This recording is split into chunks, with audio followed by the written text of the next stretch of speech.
5 Disney cruise mistakes that you should avoid. That was the worst thing I've ever seen in my life. Just kidding, just kidding.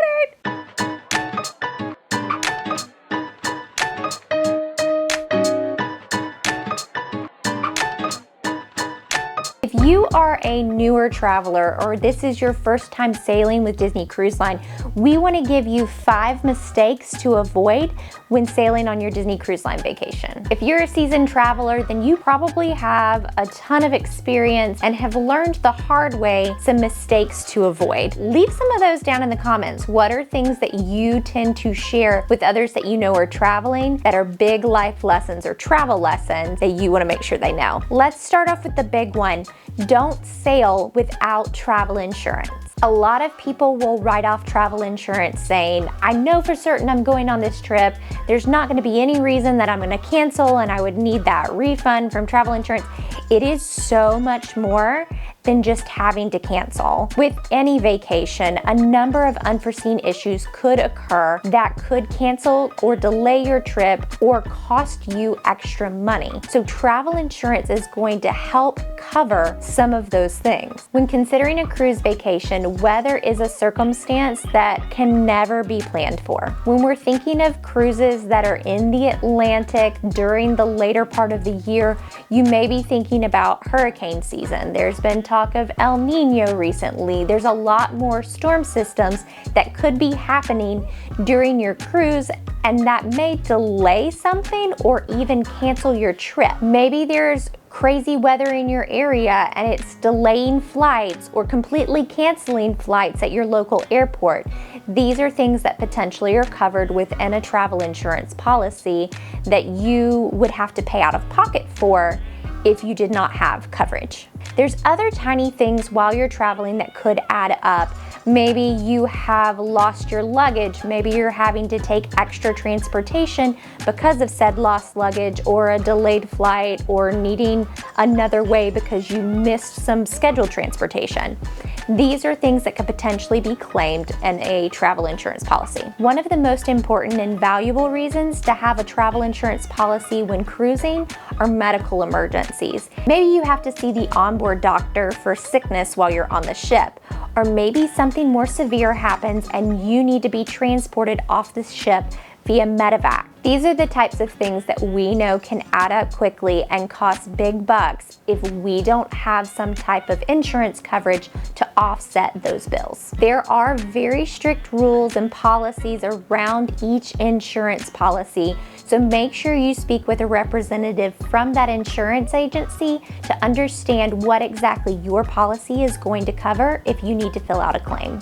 Next, don't plan your arrival and departure flights too close to the time frame of either your embarkation or your disembarkation from your cruise. When selecting your inbound and outbound flight, make sure you've given yourself enough buffer to transfer from the airport to the terminal where your ship is going to onboard. To avoid stress, potentially missing your cruise check-in, or panic calling your travel agent, leave yourself a little bit of wiggle room. We've already talked about potential flight delays or cancellations that could eat into your transportation time. Also, there may be delays in traffic. Maybe your transfer isn't as efficient as you were hoping it would be. Give yourself time to get to your destination. Also, as much as cruises try to stay on schedule, additional unforeseen circumstances such as weather or technical difficulties may mean that they arrive to your port for your disembarkation a little bit later. If you've scheduled an earlier flight, you may be running into a little bit of trouble. Make sure that you've scheduled a flight for later in the day on your disembarkation. You're going to wake up, eat breakfast. It's going to take a lot of time for every passenger to get off and go through customs once it's time for them to disembark. Take that last day, even though it may be a travel day, and plan things to intentionally run slower. This will give you more time to enjoy the ship on your final hours and just to make sure that you've got enough buffer to get back to the airport. This next one is for my maximalist. Don't over-plan your activities prior to sailing. I know that's hard. You've seen all of the things, you're doing all of the research to know what is going to be available to you on this Disney cruise, but slow down. There are some specific things that you will want to make sure that you've reserved after you've done your online check-in. That could be port activities, it could be a cabana at Castaway Cay, it may even be onboard activities such as a mixology class or the Royal Gathering. Plan a few of these essential priorities, but then wait. Many of the activities that Disney Cruise Line has to offer won't be known to you until you board the ship. If you haven't already, make sure that you download the Navigator app on your phone. It's Disney Cruise Line's tool that's going to keep you informed, that's going to keep all of your documents in check. This is also where you're going to see your schedule throughout the cruise. Leave room for things that you won't know about until you board the ship. Character meet and greets, shows that are going to happen before and after dinner, deck parties that happen throughout the cruise, special evenings where you are going to get to potentially dress up. You are going to want to make sure that you've left room to build these activities into your schedule. Also, it's a vacation. You need a break. Be intentional and leave space for some poolside hangs or some lounging and chatting with friends. There are a lot of ways that you can enjoy your vacation that you don't have to plan prior to the trip. Some of the fun of being on a Disney cruise is just going with the flow and seeing what's coming next on your schedule once you're on board. Don't forget to pack a carry-on bag. I'm not talking about your tiny suitcase that you put in the overhead bin. When you go to check in, you are going to hand off your luggage to the crew. They are going to be so kind and make sure that that luggage gets to your room. However, your room will not be ready the moment that you board the ship.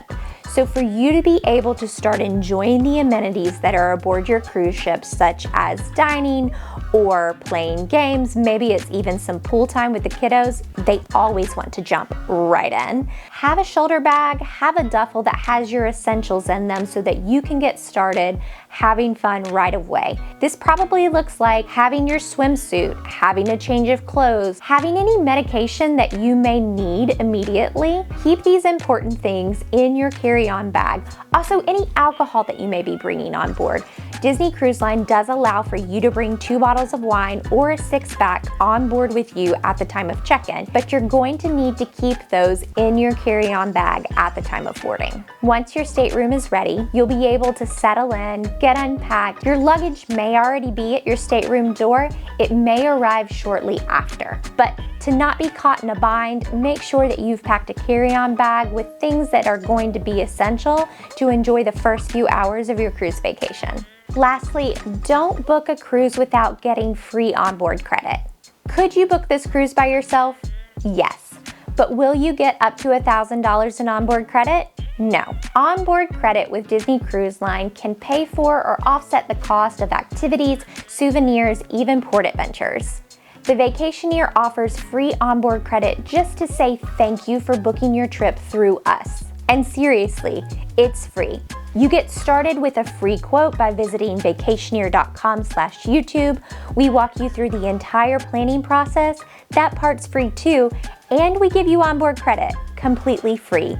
Thank you. Thank you for trusting us to be your Disney travel planning experts. We want to be your Disney Cruise Line resource, so make sure you're following along. We've got a lot of other videos that are going to walk you through the ins and outs of a Disney Cruise Line vacation and important things that you need to know as a first-time or maybe even frequent traveler. If this has been helpful, you already know what to do. Give us a like, share this with someone else that you know is either traveling with you or planning to take their own Disney cruise vacation soon. Thanks, we'll see you again.